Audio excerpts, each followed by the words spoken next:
DocTalk is brought to you by Merck Animal Health, the science of healthier animals.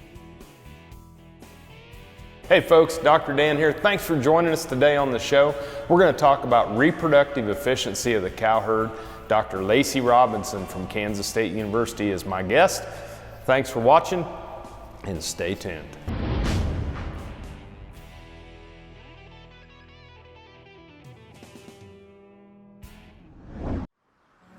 As dependable as the sunrise, in dairy parlors, open pastures, on ranches and feed yards across America.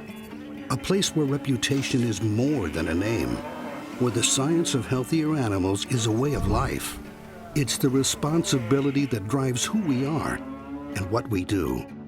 Every decision, every day. It's your livelihood and our responsibility. Sustainability were synonymous with U.S. soy. If energy efficiency, water quality, and soil health help define U.S. soy's value, that future is here, the time is now. To meet end-user demands, the soybean checkoff is committing to sustainability that's achievable, worthwhile, and enduring. A message from the Kansas Soybean Commission, the Soybean Checkoff, progress powered by Kansas farmers. Closed captioning brought to you by Vet Gun with Amel and new AMA Abamectin Vet Caps, the 1-2 punch against hornfly resistance from AgriLabs.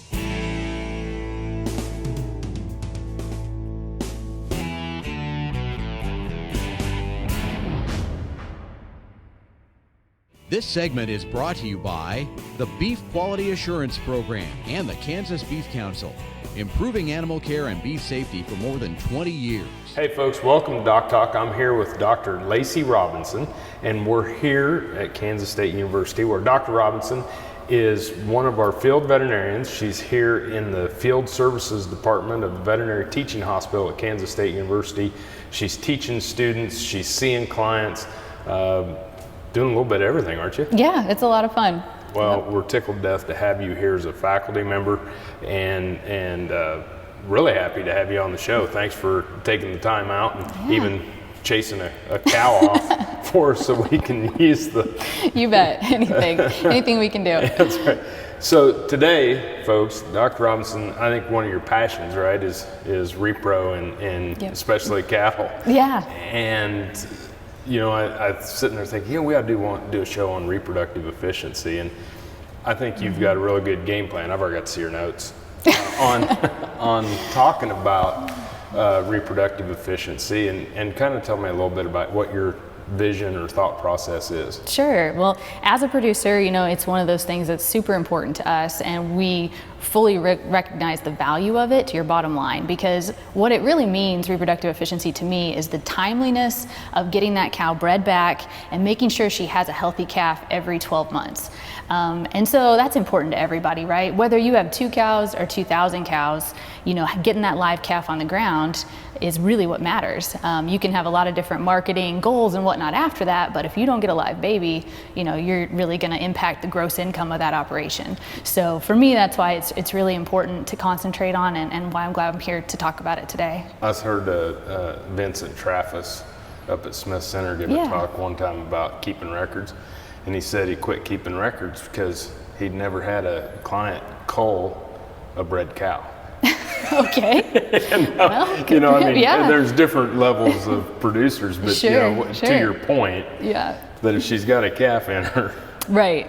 And you know, keeping that window of calving tighter and not letting that calving season get extended, I think is also really important for the uniformity of the calf crop, and you know, the marketing options that you have for them increases, I feel like. So even if she's bred maybe there's sometimes reasons to think about letting that one go. But yeah, you're right. Everybody's at a different place with that, but it's important to us all. Yeah, and if we don't have calves, we don't have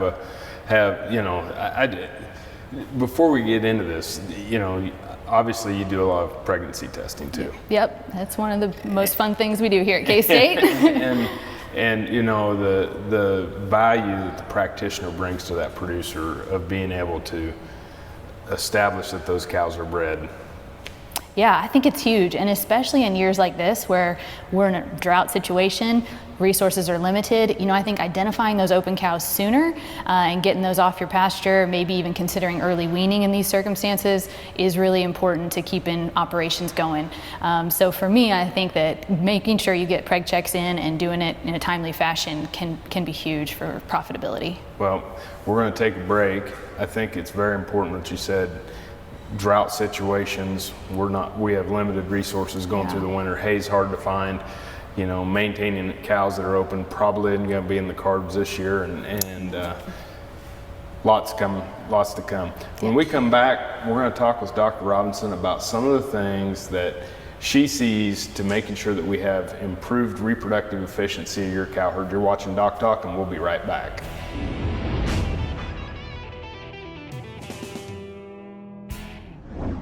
Hey folks, welcome to our Cattle First Minute, which is sponsored by Behringer Ingelheim Vet Medica. Preconditioning season is coming up, and it is vitally important as we think about animal welfare, antimicrobial stewardship, sustainability, and all the different topics that are ancillary to our industry besides just making money that we need to pay attention to. And I don't know of any tool that we have that is better in these types of systems and preventing antimicrobial use than preconditioning calves. Proper vaccination, make sure you work with your veterinarian, getting those calves bunk broke, making sure that they know what a water tank is, castrating, dehorning, deworming. All of these things need to be done that make a healthier calf, that make a calf that's a lot less stressed when it goes to the feedlot, and hopefully it'll bring a calf that is much more valuable to you and your farm.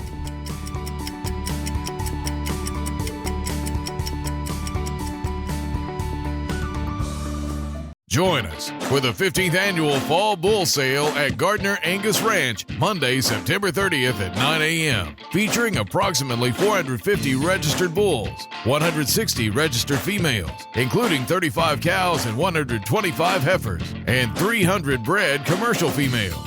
These are elite herd sire prospects and rank in the top percentiles of the Angus breed for calving ease, growth, and end product merit. Catalog will be available at GardnerAngus.com. Register for online bidding at liveauction.tv. It's business as usual, producing value-added seed stock that provides opportunities for profitability regardless of our customers' chosen marketing endpoint. See you in September at the ranch. You don't have to be a farmer or rancher to become a Kansas Farm Bureau member. Anyone can join. As a member, you'll get discounts on things like hotels and entertainment, health and wellness services, cell phone plans, and more. You'll also strengthen the lives of your fellow Kansans and help build strong, prosperous communities through agriculture advocacy and education. Join us today. Visit kfb.org/join to learn more. Valley Vet Supply is devoted to providing information and professional quality products at reasonable prices. Valley Vet Supply. This segment is brought to you by the Beef Quality Assurance Program and the Kansas Beef Council, improving animal care and beef safety for more than 20 years. Hey folks, welcome back to DocTalk. Dr. Dan Thompson here with Dr. Lacey Robinson. They told me to quit swiveling in this chair. I'm going to try. Dr. Robinson is an assistant clinical professor here at Kansas State University. She is part of our veterinary livestock services team and a great asset to our teaching and to our service here at Kansas State University. We're talking about reproductive efficiency. So break it down. Yeah. I know you've got it kind of two parts. Yeah, I really feel like there's two major things that govern reproductive efficiency in a beef cow herd. And it really comes down to that postpartum interval, which basically just means that time frame from when the cow calves to when she starts cycling again and can be, able to be bred. And then also the conception rate. If they're not cycling, we can't get them bred. So I really think those two things are areas where we can hopefully, from a management perspective, sort of impact those and make those work to our advantage. So getting her cycling again, and then the conception rate, when we're trying to get her bred. So when we're trying to shorten up that anestrus, it isn't something that just starts right when the cow calves, is it? Not really. The one thing about it is I think body condition score and nutrition is super important for getting those cows back on track. There's quite a few things that impact how quickly she's going to start cycling, body condition score being one of those. And so I recommend to producers to evaluate that probably 90 days before calving, so that way you're not too late in the game where you can't impact it. So you could sort off the thin cows at that time, give them some extra groceries, and hopefully get them back up to, mature cows. We like to see them at a 5.5 to a 6 body condition score. Heifers 6 to 6.5 would be ideal.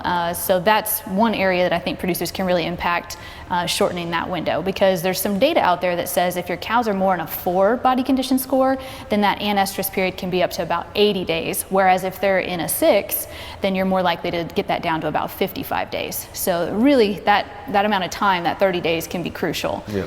So they need to be looking at cows, making sure that we have them proper body condition score, working with their co-op, their nutritionist, even the veterinarian. Absolutely. Can do a body condition great score. resource on we that. Actually have yeah. I mean, all kidding aside, a lot of veterinarians are going out and getting that extra training in nutrition to provide that added service in their practice. Yeah. So while we've always had this banter between nutritionists and veterinarians, there are some veterinarians that are absolutely equipped to help in that area. So don't be afraid to fully utilize your veterinarian in a lot of ways. The other thing that can impact the anestrus period is, of course, if they had a calving difficulty. So maybe noting which ones you maybe had to help, that had a difficult pull or something like that. Those are maybe going to need extra time. Also, just the general health of the cow. If it's a cow that is getting older in age, and so she was thinner in her body condition score, or a younger heifer who we know need at least 30 to 45 more days in that anestrus period, just kind of factoring that in. So with your first calf heifers, having those calve a month before your cows start for many reasons is a good plan. And one of those is so you can keep them on track to stay in the herd. Gotcha. So that anestrus period isn't too extended. So that's a great point. I always thought about the heifers not having as strong as colostrum and scours and having those calves first and things like that, but then to think about the added time to make sure you keep those heifers in the herd. I think it's really important for them to get a good start. Good. Well, we'll do the second half of reproductive efficiency when we come back from these messages. You're watching DocTalk. Thanks for joining us.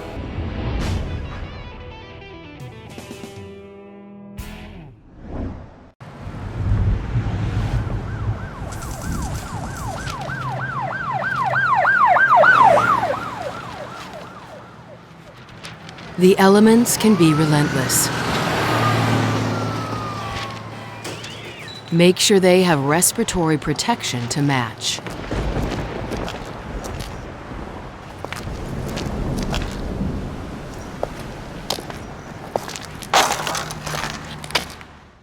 Join us for the 15th annual Fall Bull Sale at Gardner Angus Ranch, Monday, September 30th at 9 a.m., featuring approximately 450 registered bulls, 160 registered females, including 35 cows and 125 heifers, and 300 bred commercial females. These are elite herd sire prospects and rank in the top percentiles of the Angus breed for calving ease, growth, and end product merit. Catalog will be available at GardnerAngus.com. Register for online bidding at liveauction.tv. It's business as usual, producing value-added seed stock that provides opportunities for profitability regardless of our customers' chosen marketing endpoint. See you in September at the ranch. When it comes to stopping hornflies, cattlemen love their Vet Gun. Today they love it even more because Vet Gun now has a 1-2 punch with 2 VetCap insecticides. New AIM-A abamectin can be used in rotation with AIM-L for effective in-season control. Each delivers a unique mode of action to manage hornfly resistance. So start your in-season rotation program with AIM-L and new AIM-A Abamectin vet caps from AgriLabs. Kim Mannering with Hardy Insurance. Today we will talk about employee safety and work comp coverage. On your farm, do you ask your friends to come help? Are they considered employees or neighbors helping neighbors? Did you know that you can be held responsible just as if it's a work comp accident? Give me a call, we can discuss. 316-945-6733. Valley Vet Supply is devoted to providing information and professional quality products at reasonable prices. Valley Vet Supply. This segment is brought to you by the Beef Quality Assurance Program and the Kansas Beef Council, improving animal care and beef safety for more than 20 years. Hey folks, welcome back to DocTalk. Dr. Dan Thompson here with Dr. Lacey Robinson. We're at Kansas State University's College of Veterinary Medicine, where Dr. Robinson serves as one of our veterinarians here in our livestock services program, where she's teaching students in the classroom, teaching students out in the field, and also coming out to your farm to see your cows and your bulls and different things within your herd. Reproductive efficiency. We talked about shortening anestrus. Second half is? The conception rate is really important, so setting those cows up for success, and so making sure that you've done everything on your end you can to make sure that they're fertile and that they've got every chance they can to get pregnant. And you know, missing heat cycles, like if you want to do a synchronization program so that you can really dial in your resources for heat detection and AI and that kind of thing, I think really can be beneficial. So CEDARS and MGA and all those kind of things have really made managing synchronization a lot easier. So if that's something a producer has the capability and wants to do, I think that can be huge for increasing and boosting conception rates, because you're just doing a better job of catching them in heat, hopefully getting them bred in a timely manner. And so I think that can be really helpful. Not to hit too much on the body condition part, but I think it's also really important for fertility. So having them in the right condition at calving, really important, but also when you start the breeding season. So you don't want to let them, you know, when during lactation, those definitely those demands go higher. So you want to make sure they've had the proper level of nutrition and that they're not going backwards from calving to breeding. That can really have a detrimental effect on your overall conception rate. Yeah, and when we get into this, you know, we talk about fetal programming and different things like that, and really it gets back to enough energy, enough protein, vitamins and minerals to match the physiological stage that the cow's in. Right, absolutely. So it's not just a, you know, you're evaluating that once a season or something. You need to really have your eyes on them all year round, making sure that body condition is staying where it needs to be, and adjusting your mineral program or your nutrition program appropriately. So. Yeah, I mean, we start thinking about third trimester, beginning of early lactation, the energy drain during that time. And if you're behind on body condition score going into lactation, you can't make it up. Now you've thrown everything back. But I think it makes perfect sense what you're saying. Let's get them to cycle sooner to keep them on track for a year. And then when they cycle, they've got to stick. Yeah, absolutely. And I think the other thing that's important to remember, you know, the veterinarian perspective, of course, but is the importance of a good health program. So is that, to me, means vaccinations are done in a timely manner. You know, there's data out there to suggest you don't want to be giving them modified live vaccines any closer than 30 days prior to the breeding season starting. But you want to make sure the heifers that you're adding to your program really have the right vaccinations leading up to breeding, so that they're protected from those viruses that can cause, you know, early embryonic death and abortions and whatnot. And of course, anaplasmosis and lepto. And there's just definitely consult your veterinarian on having a solid program, because that's very important too. And the bulls, you need to make sure they're fertile and you have enough bull power out there to get the job done. Yeah, we've, you know, this show's seen all around the United States, and we definitely want them to work with their local veterinarian, because bugs that you have down on the coast are different than what we have in the Midwest, and different than what we see in Montana. And absolutely. So we just keep working on it. Well, let's take a break, and then when we come back, we'll do a wrap up here with Dr. Lacey Robinson.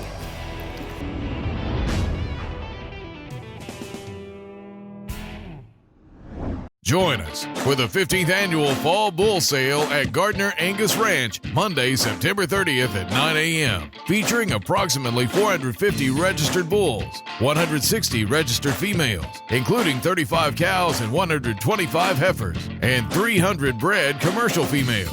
These are elite herd sire prospects and rank in the top percentiles of the Angus breed for calving ease, growth, and in-product merit. Catalog will be available at GardnerAngus.com. Register for online bidding at liveauction.tv. It's business as usual, producing value-added seed stock that provides opportunities for profitability regardless of our customers' chosen marketing endpoint. See you in September at the ranch. Sure Crop Fertilizers was started by my father, Don Sherman, and my mother, Shirley Sherman. Family business that started in the 80s. We predominantly focus on plant nutrients and what we can do to give growers better responses with the fertilizer dollars that they do, and what we can do to make those things work better for the grower. We're based out of Seneca, Kansas. We work with growers in their soil analysis to figure out what they need, and then we can put those in a blend that gives them the best results, and so that we can deliver that direct to their farm so that they have those nutrients where they need them, when they need them, and so that they can apply them in a manner that's very efficient to them and works well in their planting systems and what they're doing. Sure Crop Fertilizers has been around for a long time. We always say we're big enough to take care of everything you need, but we're small enough to do it quickly. You can get a hold of us at 1-800-635-4743. Our website is surecropfertilizers.com, and you can always email me at Corey@surecropfertilizers.com, and with any questions you have, and we're glad to answer it and work with you. Some call it a come from behind victory, an unlikely win, a reversal of fortune, snatching victory from the jaws of defeat. This is our moment, our victory dance, because we choose confidence. We choose Zuprevo for BRD treatment. Ask your veterinarian to prescribe Zuprevo. Zuprevo is a fast-acting, long-lasting BRD treatment that you can count on to get the job done. Choose confidence. Choose Zuprevo from Merck Animal Health. This segment is brought to you by the Beef Quality Assurance Program and the Kansas Beef Council, improving animal care and beef safety for more than 20 years. Hey folks, welcome back to DocTalk. Dr. Dan Thompson and Dr. Lacey Robinson. We're from Kansas State University. We're glad you joined us today, and we're talking about reproductive efficiency. And when we talk about repro efficiency, I think we've done a good job of talking about how to get those cows back cycling, get them bred, and then you have some potential selection tools maybe for people to think about. I really think that now is the best time, because historically it's been pretty hard to evaluate fertility in a cow herd, and we've got great tools for EPDs as far as selection for growth and carcass traits, but we haven't made as much progress in the area of fertility and some of those functional traits that maybe we would like to see, because they're just harder to measure and it takes more time. But now with the advent of the associations, many of them having like a heifer pregnancy EPD, which basically is a percentage, so it's an evaluation of a sire's daughters, what percentage of them should get pregnant in a given breeding season. So the higher the percentage, the more likely that heifer is to conceive. And so we're collecting that kind of information now, and hopefully we can start to make bigger strides in improving in those areas. And that's pretty cool. I know, I really am stoked about it. And then you add to it the stayability EPDs, which are more a measure of the cows staying in the herd, right? Because that's a measure out 6 years that calf is having a cow is having a calf every year for 6 years in a row, and we know that it takes sometimes up to 5 calves for a cow to really pay for herself, and so that's crucial information for the profitability of an operation. And so with stayability and heifer pregnancy, even though those are harder to make progress in because they're not quite as heritable as some of our growth traits, I still think it's worth some emphasis, and I hope producers will start taking a look at those numbers when they select their bulls, or even females they want to add to their program. Yeah, it sounds like a consumer report on there's just so much information. And then you add to it the advent of genomics, and that helps increase our accuracy, especially on those younger cattle, because of course the stayability EPD, that bull's got to be 8 years old, right, before he's really been proven to know that his daughters stay in a herd for 6 years. Well, with the advent of genomics, we can know that information a little bit sooner. It's not perfect yet, but I think that it's a really important tool as well. So when you combine the EPDs and the genomics, it's giving us a lot more information to work with than we've ever had. It's just amazing how bright people are that are within our breed organizations and companies that are outside the breed organizations that you and I work with, that are really like Sally Northcutt. Yes, absolutely. And, you know, is making a huge difference in how we select animals and bring them in the herd, not only for bulls, but for heifers. Oh yeah, and I think it's going to make a huge impact ultimately. And you want to make sure that your genetics match your environment and your management style. So you don't want to maybe select the bulls that have the highest growth or the highest milk EPDs if you have limited resources or limited labor. You know, you're just going to set yourself up for more failure in the repro category, because it's at the last thing that they want to put energy towards is reproduction. So they're going to fulfill it in every other way possible before that. So make sure that when you're out there selecting those genetics, you're looking at the full picture and doing what's best for your operation. Awesome. Well, thanks for being on the show today. Thank you. Thanks for having me. I hope you'll come back. You bet. Folks, thanks for watching the show. We hope you'll come back. Remember, always work with your local veterinarian. And if you want to know what we do at DocTalk, you can find us on the web at www.doctalktv.com. I'm Dr. Dan Thompson with Dr. Lacey Robinson. You're watching DocTalk, and we'll see you down the road. Closed captioning brought to you by VetGun with Amel and new AMA Abamectin Vet Caps, the 1-2 punch against hornfly resistance, from AgriLabs. For more information about this program or previous programs, go to DocTalkTV.com. DocTalk was brought to you by Merck Animal Health, the science of healthier animals. Welcome to the Western Kansas Wildlife Travel Center, right here in my hometown of Oakley, Kansas. We're the front door of Western Kansas, located on 3 main highways, I-70, US 83, and US 40. And all those roads lead to history, beautiful scenery, and adventure, no matter which direction you go. We now have an IHOP. That brand that you've trusted up and down the road in all your travels is staffed with local folks, real people, just like you and me, and we're waiting on you to join us. So for fun, adventure, fuel up, fuel your body, and let's have some fun.